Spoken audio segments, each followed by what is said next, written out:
கிறிஸ்துவுக்குள் அன்பானவர்களே, ஆண்டவரும் இரட்சகருமாகிய இயேசு கிறிஸ்துவின் நேற்று இன்ப நாமத்தில் அன்பின் வாழ்த்துக்கள்.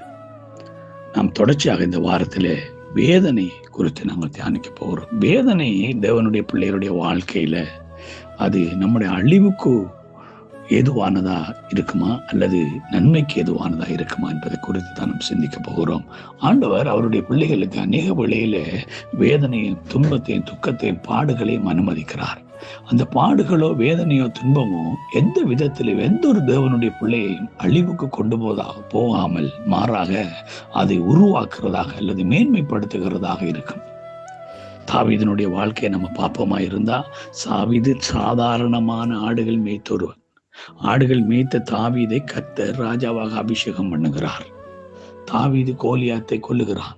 கொன்ற பொழுது 18ஆம் அதிகாரத்திலே 1 சாமுவேல் 18ஆம் அதிகாரத்தின் 8வது வசனத்துல பார்க்கிறோம். அங்கே தாவீதை அங்கே இருந்து எல்லாரும் புகழ்ந்து பாடினார்கள்.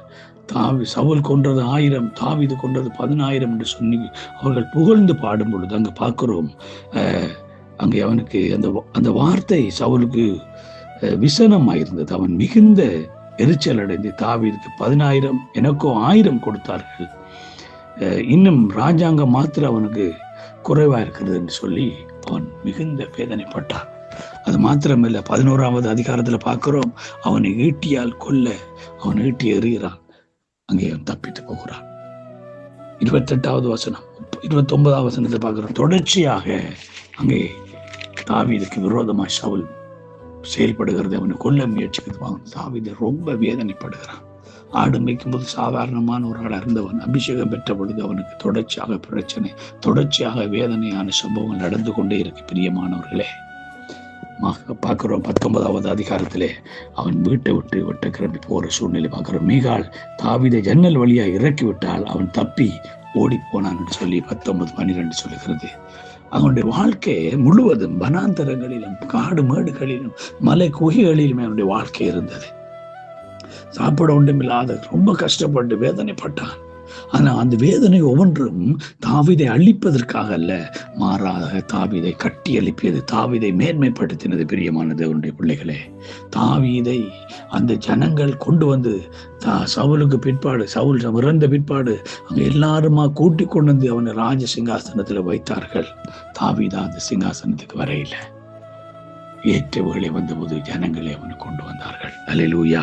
கிறிஸ்துவுக்குள் அன்பானவர்கள், இன்றைக்கு நம்முடைய வாழ்க்கையில நம்ம எப்படிப்பட்ட சூழ்நிலை, எப்படிப்பட்ட வேதனைக்குள்ள நம்ம கடந்து சென்றாலும் கர்த்தர் அந்த வேதனையிலான நம்ம அழிக்கப்படுவதற்கு ஏதுவாக அல்ல, அந்த வேதனை நம்மளை உருவாக்குறதுக்கு ஏதுவாகவே இருக்கிறது என்பதை நம்ம மறந்து விடக்கூடாது. 2 சாமுவேல் புத்தகத்துல 22வது அதிகாரம் அங்கே ஒரு காரியத்தை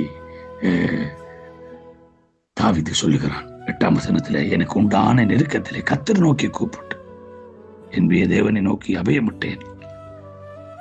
தமது ஆலயத்தில் என் சத்தத்தை கேட்டு என் கூப்பிடுதலே செவிகள் ஏறிட்டு. பாருங்க, அவனுடைய நெருக்கம் வந்து வேதனை வந்து அவன் கர்த்தரை நோக்கி கூப்பிட்டான். கர்த்தர் தான் அவனுக்கு ஆறுதலா இருந்தார், கர்த்தர் தான் அவனுக்கு அடைக்கலமா இருந்தார்.